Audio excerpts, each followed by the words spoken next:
Hello प्यारे बच्चों, हम लोगों ने पहले पार्ट में पढ़ रखा था। अब शेष भाग जो है हम लोग इस पार्ट में अब इसको पूरा करेंगे। शुरू करते हैं वाटर एनिमल्स। कहता all water animals swim by paddling and pushing back the water. Different animals use different organs for swimming. Fishes have fins for swimming. A pair of fins help them to keep their balance and change directions. Frogs use their webbed feet to swim. When on land, they jump with the help of their long hind legs. Turtle have four paddle-like limbs to push water back and swim. कहता all water animals, जितने भी जलीय जीव हैं swim तैरते हैं by paddlings and pushing back. Paddling से और पुशिंग बैक से वो जल को पीछे ढकेलते हैं, पानी को पीछे की ओर ढकेलते हैं। डिफरेंट एनिमल्स अलग अलग प्रकार के जानवर यूज डिफरेंट ऑर्गन्स अलग अलग प्रकार के अंगों का प्रयोग करते हैं फॉर स्विमिंग, किसके लिए? स्विमिंग के लिए। फिशेस मछलियाँ हैव फिन्स, उनके पास फिन्स होती है, किसके लिए? स्विमिंग के लिए। और ए पेयर ऑफ फिन्स, उसके पास जो ए पेयर ऑफ फिन्स होते हैं प्यारे बच्चों, हेल्प देम, उन्हें मदद करती है to keep their balance and change direction, ताकि वो अपना संतुलन बनाए रखे, बैलेंस बनाए रखे, एंड चेंज डायरेक्शन, और वो दिशा को बदल सके। Frog use their webbed feet to swim. मेढक जो है अपने पतवार जैसे पैरों का प्रयोग करती है, फिट का प्रयोग करती है, किसके लिए? स्विम करने के लिए, तैरने के लिए। व्हेन ऑन लैंड, और जब वो ज़मीन पे होता है, दे जंप, वो कूदता है, with the help of their long hind limbs, अपने लंबे पीछे वाले टांगों से। प्यारे बच्चों, मैंने बताया था कि फोरलिम्स और हिंड लिम्स जो होता है उसमें से फ्रंट टू लेग्स को हम लोग फोरलिम्स कहते हैं और बिहाइंड टू लेग्स को हिंड लेग्स कहते हैं। तो मेढक जो है जब वो ज़मीन पे होता है तो जंप करने के लिए अपने पीछे के लंबे दो पैरों का प्रयोग करता है। कहता है टर्टल हैव फोर पैडल्स। कहता है टर्टल के पास फोर पैडल होते हैं, लाइक लिम्स, जैसे उनके पैर हों, to push water back and swim, वो क्या करते हैं? जल को पीछे की ओर ढकेलता है और वो स्विम करता है। बर्ड्स, पक्षियों के बारे में जानेंगे। कहता है birds fly with their wings. पक्षियाँ जो है अपने डाइनों के हेल्प से फ्लाई करती है। Which are actually there forelimbs, वास्तव में वो उसकी क्या है? फोरलिम्स हैं। हमने अभी आपको बताया फोरलिम्स और हिंड लिम्स। तो पक्षियों के जो विंग्स होते हैं प्यारे बच्चों, वो वास्तव में फोरलिम्स होते हैं। विंग्स हैव फीदर्स, उनके डाइनों में क्या होती है? पंखें होती है। The wings are attached to the breast bone of birds. पक्षियों के जो विंग्स होते हैं वो ब्रेस्ट बोन से अटैच होते हैं। Bones of birds are hollow, पक्षियों के जो बोन्स होते हैं वो क्या होते हैं? हॉलो होते हैं, यानी खोखला होता है। Which make their body light, जो उसके शरीर को क्या करता है? लाइट यानी हल्का बनाता है। And easy to fly high in the air, और हवा में ऊंचाई तक उड़ने में वो उसे क्या करता है? हेल्प करता है। Some birds have large body, कुछ पक्षियों के भारी भरकम शरीर होते हैं। एंड पुअरली डेवलप विंग्स, और कम डेवलप उसके पंख होते हैं, यानी डाने होते हैं जो होते हैं वो कम डेवलप होते हैं, अच्छे तरह से वो विकसित नहीं होते हैं। Hence they are unable to fly, और इस प्रकार से वो क्या है? उड़ने में असक्षम होता है। एग्जाम्पल, उदाहरण के लिए आप देख सकते हैं ऑस्ट्रिच है, ईमू है, कीवी है। और प्यारे बच्चों, जॉय बाबा कहते हैं, जॉय से जो है वो कहता है the world's largest bird are the African ostrich, the South American rhea and the Australian emu. अब हम लोग लैंड एनिमल के बारे में पढ़ेंगे कि लैंड एनिमल क्या कहता है। कहता है most animals have four limbs, अधिकांश जानवरों के फोर लिम्स होते हैं। The two limbs in the front are called fore limbs, यानी आगे के, ये वाला जो आगे के दो पैर हैं वो हम उन्हें क्या कहते हैं? फोर लिम्स कहते हैं। और and the two behinds are called hind limbs, और पीछे के जो दो पैर हैं हम उन्हें क्या कहते हैं? हिंड लिम्स कहते हैं। सब एनिमल्स, कुछ जानवर जैसे घोड़ा, use four limbs to move, अपने चारों पादों का प्रयोग करता है मूव करने में, एक जगह से दूसरे जगह को जाने में। व्हाइल, जबकि अदर्स, दूसरे जैसे kangaroo, use their hind limbs to move, वो अपने हिंड लिम्स का प्रयोग करते हैं मूव करने में। द लिम्स ऑफ ह्यूमन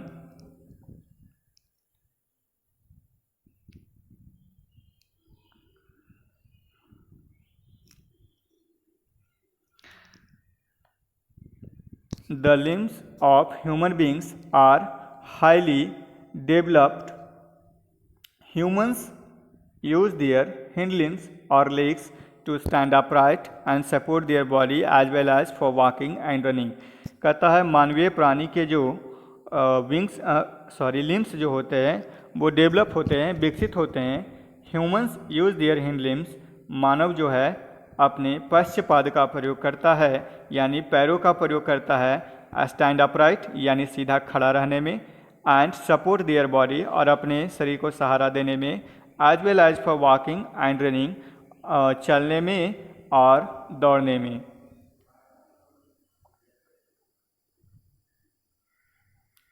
कहता है crocodile, lizard, tortoise and turtle have short limbs, कहता है इनके पास जो होते हैं वो छोटे छोटे लिम्स होते हैं, that help them to crawl, जो उन्हें रेंगने में हेल्प करती है। Snakes are limbless reptiles, snake जो है वो लिम्बलेस यानी बिना पैर का, बिना पाद का रेप्टाइल्स है। They crawl with the help of scales और प्लेट्स, कहता है ये क्रॉल करता है, रेंग सकता है विद द हेल्प ऑफ, किसके मदद से, स्केल्स की मदद से, प्लेट्स की मदद से, which are present on the underside of the body, जो उसके शरीर के नीचे वाले हिस्से में मौजूद होता है। बिसाइड्स प्लेट्स, बिना प्लेट्स के, they also have strong muscles and a flexible backbone and help them to move, कहता है प्लेट्स के अलावे, बिसाइड प्लेट्स, प्लेट्स के अलावे, दे आल्सो हैव, उनके पास होता है, क्या होता है, स्ट्रॉन्ग मसल्स होता है, मजबूत मांसपेशियाँ होती है, एंड फ्लेक्सिबल बैकबोन, और उनका जो बैकबोन होता है वो फ्लेक्सिबल होता है, वो आसानी से मुड़ सकता है, डैट हेल्प देम, जो उन्हें मदद करता है मूव करने में, एक स्थान से दूसरे स्थान को जाने में। अब है रिस्पायरेशन इन एनिमल्स, तो वो क्या है अब जरा देखेंगे हम लोग। कहता है all animals breathe through their lips, कहता है जितने भी जानवर हैं वो क्या करते हैं जिंदा रहने के लिए थ्रू आउट्स रिस्पायरेशन की क्रिया को करते हैं। And animals breathe in inhale oxygen and breathe out exhale carbon dioxide. प्यारे बच्चों, यहाँ दो वर्ड आए हैं, इनहेल और एक्सहेल। आपको पता होगा कि इनहेल क्या होता है, एक्सहेल क्या होता है। जब हम सांस अंदर लेते हैं तो इस प्रक्रिया को हम इनहेल कहते हैं, और जब हम सांस को बाहर छोड़ते हैं तो इस प्रक्रिया को हम एक्सहेल करते हैं।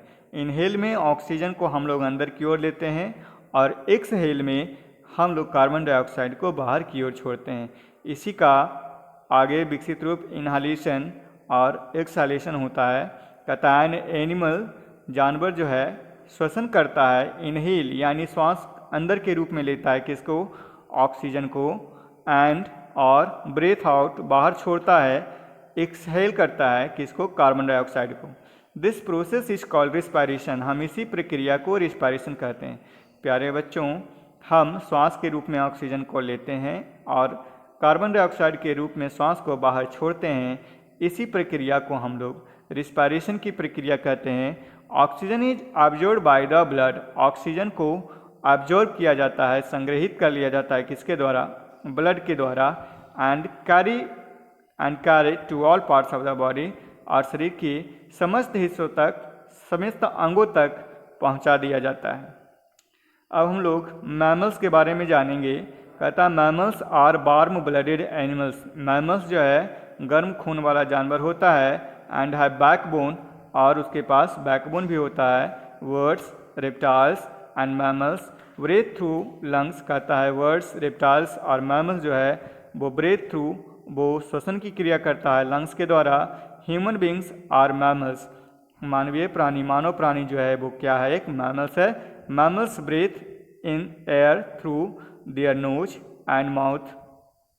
एक मिनट, वो क्या है, अब आपको अच्छे से दिख रहा होगा। कहता है ह्यूमन बींग्स, मानवीय प्राणी, और मैमल्स क्या है, मैमल्स हैं। मैमल्स ब्रीथ, मैमल्स जो है श्वसन की क्रिया करती है। In air through their nose, किसके द्वारा, नाक के द्वारा और मुंह के द्वारा। Air enters the body through nostrils और माउथ। कहता है हवा जो है उसके शरीर में प्रवेश करती है नॉस्ट्रिल्स। नॉस्ट्रिल्स का प्यारे बच्चों मतलब होता है नथुना, यानी नाक से, और माउथ मुंह से। एंड रिचेस द लंग्स, और वो कहाँ तक जाता है, लंग्स तक जाता है। Through a tube called wind pipe, एक नली के द्वारा जाता है जिसे हम लोग विंड पाइप कहते हैं। The lungs take in oxygen, lungs क्या करता है, इस ऑक्सीजन को लेकर from the air and exhale carbon dioxide through nostrils, वो उसे क्या करता है, बाहर की ओर निकालता है कार्बन डाइऑक्साइड के रूप में। किसके जरिए, तो नॉस्ट्रिल के जरिए। अब यहाँ पर कुछ पॉइंट दे रखे हैं। सबसे पहले उसमें से एम्फीबियन के बारे में है।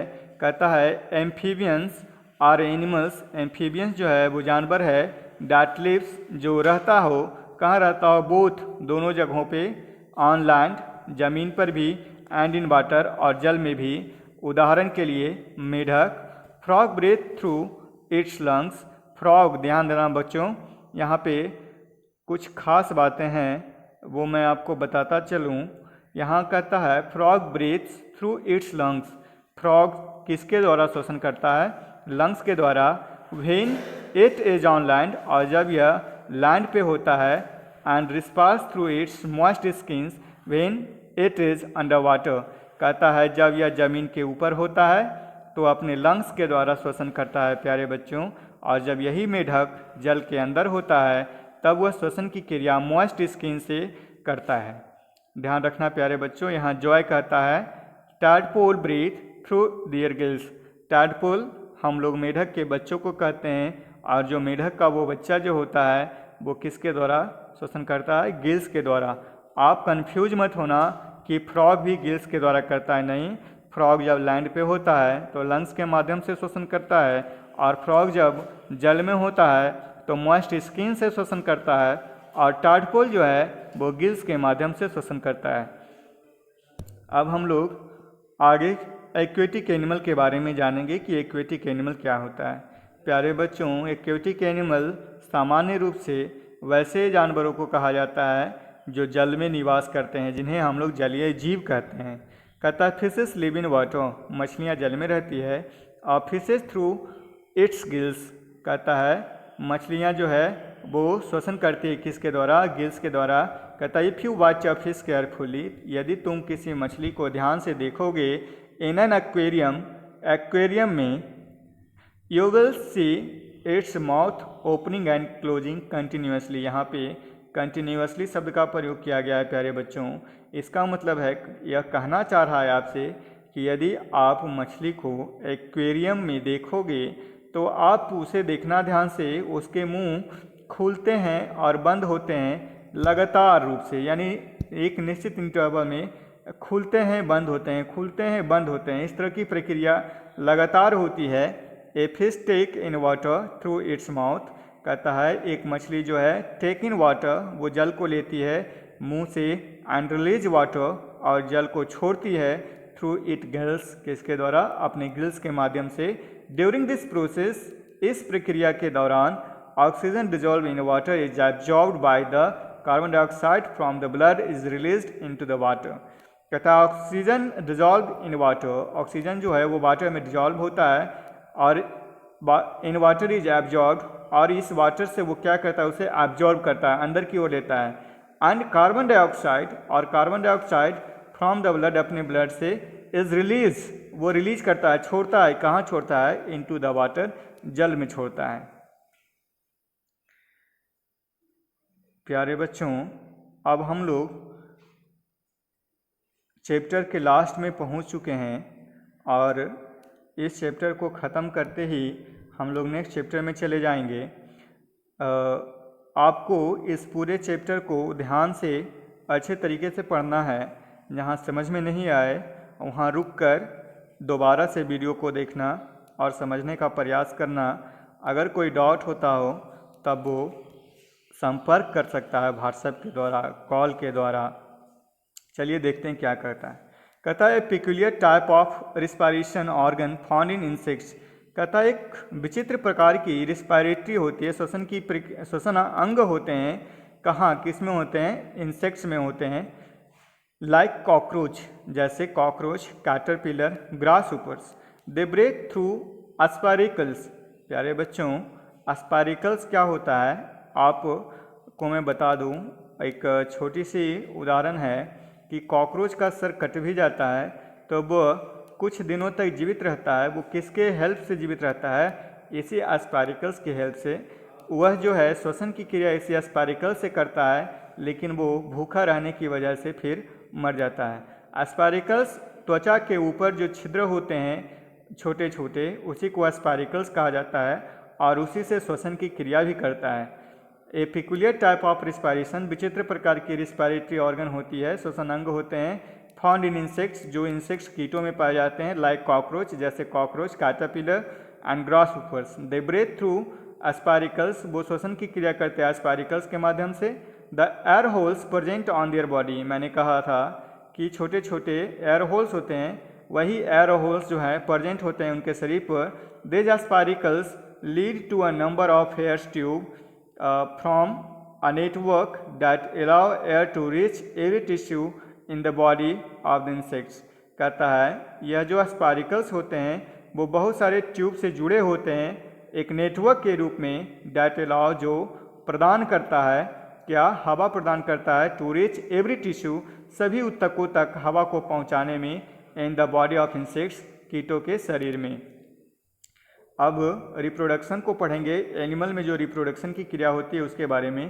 कहता द प्रोसेस, यह जो प्रक्रिया है बाय विच एन एनिमल, एक जानवर के द्वारा, प्रोड्यूस अनदर एनिमल्स, दूसरे जानवरों को उत्पन्न करने की, दिस लाइक इट सेल्फ, अपने जैसे, इज नोन एज रिप्रोडक्शन। कहने का मतलब है कि कोई भी जानवर अपने ही जैसे एक नए जानवर को उत्पन्न करता है और यह जो प्रक्रिया है इसी प्रक्रिया को हम लोग रिप्रोडक्शन इन एनिमल्स के नाम के जानते हैं। Some animals reproduce directly by giving birth to their young ones। कहता है कुछ जानवर जो है डायरेक्टली, सीधे सीधे बच्चे को जन्म देती है अपने जैसे। And other animals reproduce by laying eggs, जबकि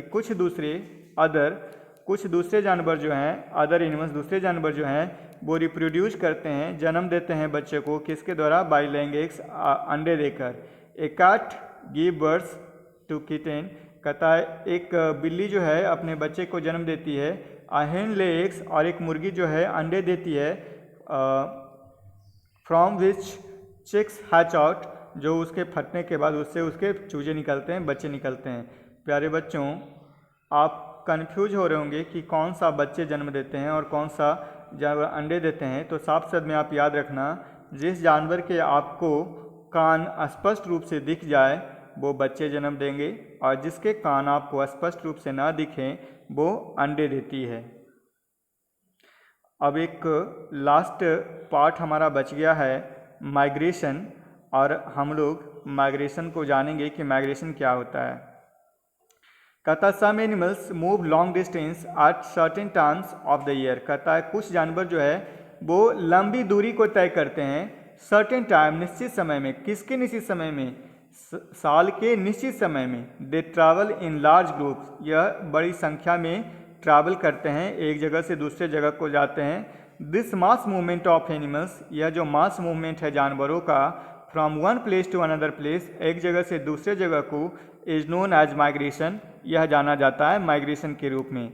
animals migrate to escape harsh weather. Animals जो है वो माइग्रेट करता है, एक जगह से दूसरे जगह को जाता है, किससे बचने के लिए? खराब मौसम से बचने के लिए। इन सर्च ऑफ फूड, भोजन की तलाश में। एंड शेल्टर, आश्रय के लिए। And to reach their breeding grounds where they can safely give birth to their young ones. कहता है और अपने ब्रीडिंग ग्राउंड्स के लिए, वेयर, जहाँ वो अपने बच्चे को सेफली जन्म दे सके, सुरक्षित पूर्वक जन्म दे सके। कहता some birds like a stork, कुछ पक्षियाँ जैसे stork, Siberian crane and mallard duck, visit India, वो भारत को आते हैं एवरी विंटर, हर विंटर में। Migration is common in birds, migration जो है पक्षियों में सामान्य है। The Arctic tern travel a distance of nearly 70,000 kilometre in a year from North Pole to South Pole. कहता है आर्कटिक टर्न जो है वो ट्रैवल करता है, एक जगह से दूसरी जगह को जाता है, यानी एक दूरी तय करती है, नियरली 70,000 किलोमीटर की दूरी तय करती है इन अ ईयर, एक साल में, from North Pole to South Pole, North Pole से साउथ पोल को जाने के लिए, एंड रिटर्न बैक, और पुनः वापस जाती है। Scientist used various method, scientist जो है वो अलग अलग प्रकार के तरीकों का प्रयोग करती है, मेथड का प्रयोग करती है स्टडी माइग्रेशन, उसके माइग्रेशन को अध्ययन करने के लिए वो क्या करती है, rings and tiny transmitters, rings यानी रिंग्स के रूप में या tiny transmitter are fixed onwards, वो क्या करते हैं, फिक्स करते हैं, पक्षियों में फिक्स करते हैं, and animals to track their moving pattern, ताकि उनके मूविंग पैटर्न को ट्रैक किया जा सके, पता किया जा सके। अब जॉय कहते हैं the Arctic tern spends winter in Antarctica and then goes to Arctic to lay eggs. It has a lifespan of about 20 years, and in that time some birds travel up to 2.4 million kilometers.